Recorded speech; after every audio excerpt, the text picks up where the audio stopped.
தம்பி உடையான் படைக்கு ஆச்சான்.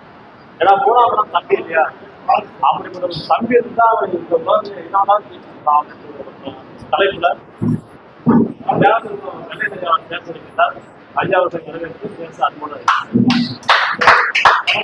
அனைவருக்கும் வணக்கம். ஸ்ரீ வராகமிகிர ஜோதிட பயிற்சி மையம் நடத்தும் 11வது ஜோதிட கருத்தரங்கம்.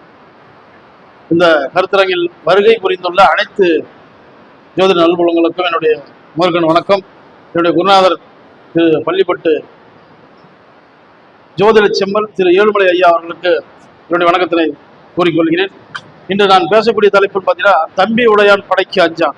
இந்த சொல் வழக்கத்துல ஏன் வந்தது, எப்படி வந்தது? சரி, இந்த சொல்லுக்கும் நம்ம ஜோதிடத்துக்கு என்ன சம்பந்தம்? இப்போ நம்ம முன்னோர்கள் காலத்துல பாத்தீங்கன்னா, ஒரு வீட்டுக்கு குறைஞ்சபட்சம் 5 குழந்தைங்க இருக்கும். இது குறைஞ்சபட்சம் தான்.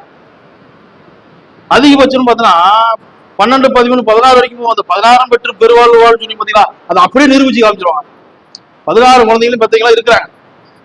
அந்த வகையில ஏன் அந்த டைம்ல நம்ம முன்னோர்கள் காலத்துல இந்த அளவுக்கு குழந்தைங்களை பெற்றுட்டாங்க அப்படின்னு கேட்டா, ஒண்ணு பண பலம் இருக்கணும், இல்லைன்னா படை பலம் இருக்கணும். இந்த ரெண்டுல ஏதாவது ஒண்ணு இருக்கணும். ரெண்டாவது, இவங்களுடைய எதிரிகள் நிறைய தொல்லை இருக்கும். எதிரிகள் தொல்லை நிறைய இருக்கும். தன்னை காப்பாத்திக்கவும் தன் கூட பிறந்தவர்களை காப்பாத்திக்கவும் அந்த காலத்துல பாத்தீங்கன்னா அதிகப்படியான புத்திரிகளை பெற்றுக்கொண்டார். இதுல சகோதரஸ்தானம் அப்படின்னு எடுத்துக்கிட்டா, ஜோதிடத்துல 3ஆம் இடம் தான் சகோதரஸ்தானம். நீங்க எந்த லக்னமாவும் வச்சுக்க, 3ஆம் இடம் இது வந்து இளைய சகோதரம். இந்த ஜாதகத்துல பொறுத்த வரைக்கும் பாத்தீங்கன்னா, உங்க லக்னத்துக்கும் 3ஆம் இடத்துக்கும் அந்த கிரகத்துக்கும் உங்க லக்னாதிபதிக்கு சம்மந்தமே இருக்காது. எதிரி கிரகமா தான் வரும். அப்புறம் ஏன் தம்பி உடையான் படைக்க வச்சான் அப்படின்னு சொன்னாங்க. ஜோதிடத்துல 3ஆம் இடம் ஒரு அசுபஸ்தானம் தான் சொல்லியிருக்க தவிர, சுபஸ்தானம் இது வரைக்கும் எந்த ஒரு ஜோதிட நூலையும் சொல்லல. பின்ன அந்த சொல் வருவதற்கு என்ன ஒரு காரணம்? இதுல கிரகத்தை 2 விதிகளை பிரிக்கலாம். அதாவது 9 கிரகத்தையும் 2 விதிகளை பிரிக்கலாம். முதல்ல இயற்கை சுபர்.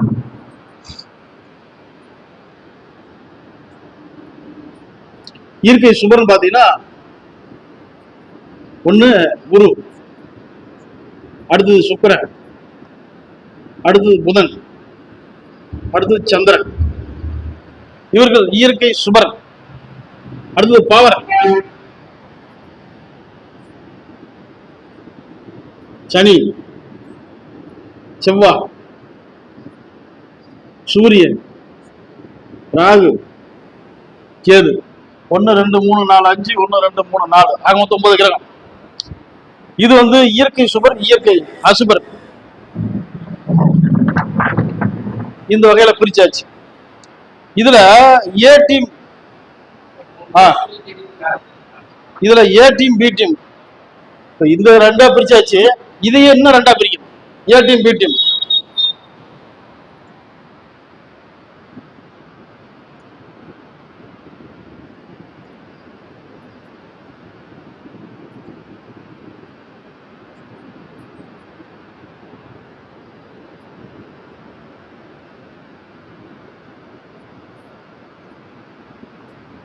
இப்ப இதுல பாத்தீங்கன்னா, இங்க இருக்கக்கூடிய கிரகம் அங்க பாத்தீங்கன்னா பி டீம்ல நிற்கும். இது ஏ டீம், அதாவது தேவகுரு, அசுரகுரு. இது தேவகுரு அணி, அது அசுரகுரு அணி. அந்த காலத்துல குடும்பம் நிறைய புள்ள குட்டிகளை பத்தி சப்போர்ட் பண்ணது இருந்துச்சு. அந்த காலத்துல அண்ணன் தம்பி சப்போர்ட் இருந்துச்சு, கூட பிறந்தவங்களோட சப்போர்ட் இருந்துச்சு.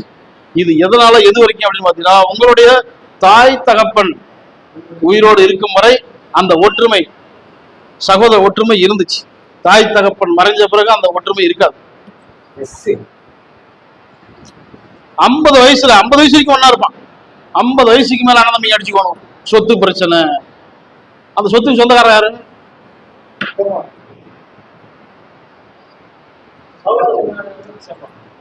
சரி, இப்ப உங்க லக்னம், நீங்க எந்த லக்னம் வாழ்ந்துட்டு போங்க, உங்க லக்னத்துக்கு 3ஆம் அதிபதி உங்க டீம்ல இருக்கிற கிரகத்தோட வருதா?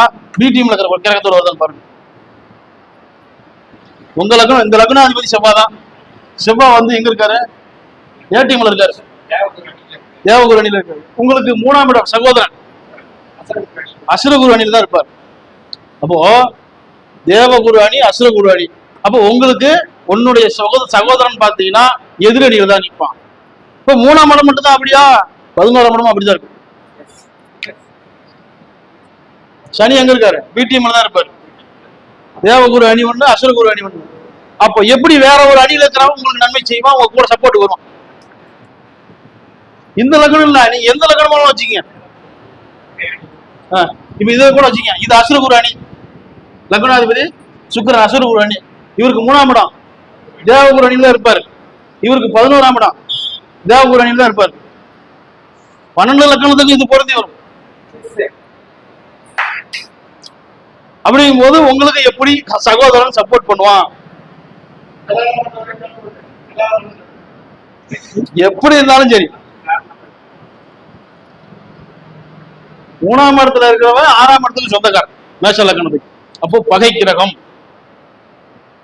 அடுத்து ரிஷப லக்னத்துக்கு மாரகாதிபதி, கொடிய மாரகாதிபதி. மிதுன லக்னத்துக்கு சூரியன். ஏங்க நட்பு கிரகம் தானே, சூரியனும் முதல் நட்பு கிரகம் தான். ஆனா அணி இருக்கிற அணி வெவ்வேறு. புதன் வந்து அசுரகுரு அணியில் இருப்பார், சூரியன் தேவகுரு அணியில் இருப்பார். இது எல்லா லக்னத்துக்கும் பொருந்தி வரும். 12 லக்னத்துக்கும் 3க்கும் 11க்கும் உடைய கிரகம் அசுரகுரு அணியில் இருக்கும். இல்ல உங்க லக்னாதிபதி அசுரகுரு அணியில் இருந்தால் 3க்கும் 11க்கும் அதிபதி தேவகுரு அணியில் இருப்பாங்க. அப்ப அசுரகுரு தேவகுருக்கு நன்மை செய்வாரா? உங்க வாழ்க்கையில உங்க கூட பிறந்தவங்க உங்களுக்கு என்ன சப்போர்ட் பண்ணாங்கன்னு கொஞ்சம் யோசிச்சு பாருங்க. அதுக்கப்புறம் தான் இதோட விதி உங்களுக்கு புரியும். ஜோதிடத்துல அது மறைமுகமா சொல்லிட்டாங்க. 3ஆம் இடம் சிறிய மறைவு ஸ்தானம். 100% அதான் மறைவு ஸ்தானம். 100% 3ஆம் அதிபதி புத்தி நடக்குது அப்படின்னா கொண்டு போய் நீங்க சிக்கல்ல மாட்ட போறீங்க. சகோதரனுக்கு உங்களுக்கு பிரச்சனையாக போகுது. இதெல்லாம் சொத்து கொத்து மூலியமா வர்றது. 2வது, அந்த காலத்துல இருந்தவங்க அழகா புத்திமதி, பிள்ளைங்களுக்கு புத்திமதி சொல்லி வளர்த்தாங்க. ஆமா, இப்பெல்லாம் வந்து டெக்னாலஜி ஓவரா போயிடுச்சு. கொஞ்சம் என்ன சொல்லுவாங்க, ஒரு படத்துல சிவாஜி என்ன சொல்லுவாங்க, கிளிக்கு ரக்கம் வச்செடுத்து ஆத்து விட்டு பறந்து போயிடுச்சு. அந்த மாதிரி அந்த மாதிரி பிறக்கும் போதே ரெக்கை கட்டிட்டு பறக்குதுங்க. சரிங்க, ஏன் தம்பி உடையான் படைக்கு அஞ்சான் என்ற சொல் ஏன் வந்துச்சு? நீங்க எந்த லக்னமா இருந்தாலும் உங்க ஜாதகத்துல செவ்வாய் பலமா இருக்கணும். செவ்வாய் தான் தம்பி. ஜோதிடத்துல தம்பி காரகம் யாரு அப்படின்னு பாத்தீங்கன்னா, சகோதர காரகம் யாருன்னு பாத்தீங்கன்னா செவ்வாய் தான். அந்த செவ்வாய் எந்த ஒரு ஜாதகத்துல பலமா இருந்தாலும் அவன் எதுக்கும் துணிஞ்சவன். எந்த ஒரு சண்டைக்கு முன்ன போய் நிற்பான். அவங்கிட்ட வசதி வாய்ப்பு இல்லைன்னாலும் சரி போருக்கு ரெடியா நிற்பான். வாடா மோதி போடுற, நீங்க நானா பாத்துக்கோங்க. அந்த அளவுக்கு செவ்வாய் பலமா இருக்கும். செவ்வாய்க்கு வீரியம் அதிகம். அந்த காலத்துல 15 பிள்ளைங்க 10 பிள்ளைங்க பத்தாங்கன்னா அந்த வீரியக்காரங்களாங்க பலமா இருக்கணும். 2வது, அந்த காலத்து அரசர்கள் காலத்துல போர் வீரர்களை தேர்ந்தெடுப்பாங்க. ஜாதகத்துல செவ்வாய் பலமா இருக்கா, சரி போருக்கு இழுத்துக்குவாங்க. செவ்வாய் பலம் குறைஞ்சு போச்சா, ரிஜெக்டட். இப்போ இந்த காலத்துல என்ன பண்றாங்க, ராணுவத்துக்கு, போலீஸ், காவல்துறைக்கு இதெல்லாமே இப்போ ஜாதகத்தை பார்க்க மாட்டாங்க. ஆளு பலமா இருக்கணும். செவ்வாய் பலமா இருந்துச்சுன்னா உங்களுக்கு ஷோல்டர் இதெல்லாம் நல்லா வெறப்பா இருக்கும்.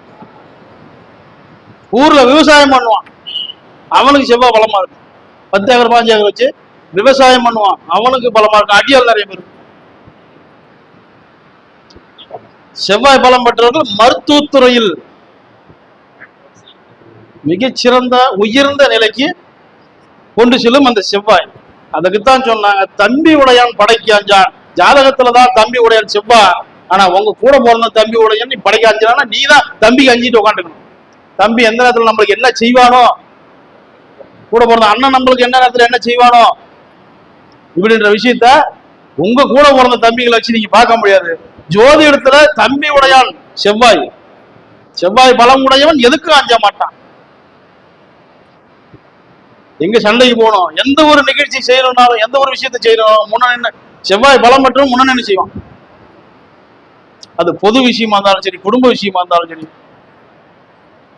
அரசாங்க விஷயமா இருந்தாலும் சரி, எந்த விஷயமா இருந்தாலும் செவ்வாய் பலம் பெற்றவன் முன்னணிப்பான். ஒரு வழியில ஒரு சண்டை நடக்குதுன்னா மத்தவன் கம்முன்னு போவான். செவ்வாய் பலம் மற்றும் போய் என்ன நடக்குது,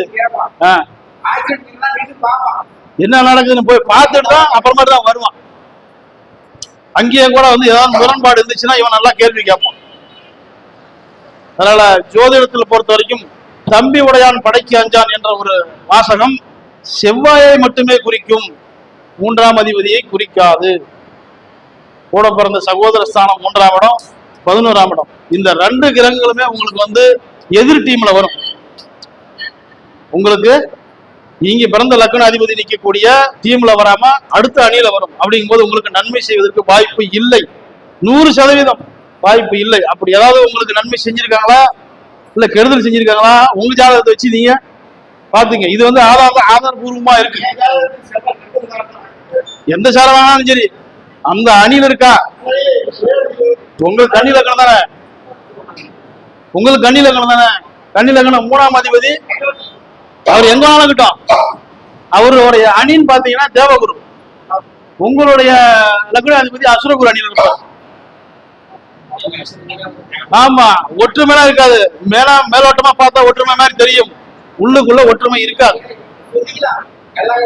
ஊருக்கு எதை சொல்லலாம், ஊருக்கு தான் நம்ம வந்து புருஷன் முன்னாடி 4 செவத்துக்குள்ள இல்ல. நீங்க இந்த கணக்க நீங்க 7ஆம் அதிபதிக்கு எடுங்க. லக்னாதிபதி ஏ டீம்ல இருந்துச்சுன்னா 7ஆம் அதிபதி பி டீம்ல தான் இருக்கும். இதனாலதான் சும்மா கணவன் மனைவிக்குள்ள கருத்து வேறுபாடு நிறைய வருது. ஒரே அணியில் இருக்கிற கிரகம் உங்களுக்கு 7ஆம் அதிபதியா வராது, உங்களுக்கு சகோதர ஸ்தானாதிபதியா வராது. அப்படி வந்துச்சுன்னா நாட்டுல சண்டை வராது, குடும்பத்துல பிரச்சனை வராது, கணவன் மனைவிக்குள்ள பிரச்சனை வராது, எதுவுமே இருக்காது. எல்லாம் ஒரே அணியில வந்துச்சுன்னா சண்டைக்கு வேலை இல்ல, காவல்துறைக்கு வேலை இல்ல, கோர்ட்டுக்கு வேலை இல்ல, எதுக்குமே வேலை இல்ல. மாறி மாறி வர்றதுனாலதான் பிரச்சனை, குடும்ப பிரச்சனை, கணவன் மனைவி பிரச்சனை, அண்ணன் தம்பி பிரச்சனை, சொத்து பிரச்சனை. சரிங்க ஐயா, இது வரைக்கும் வாய்ப்பளித்த அனைத்து நல்ல உள்ளங்களுக்கும் என்னுடைய நன்றியை தெரிவித்துக் சிறப்பு மாறாத விதி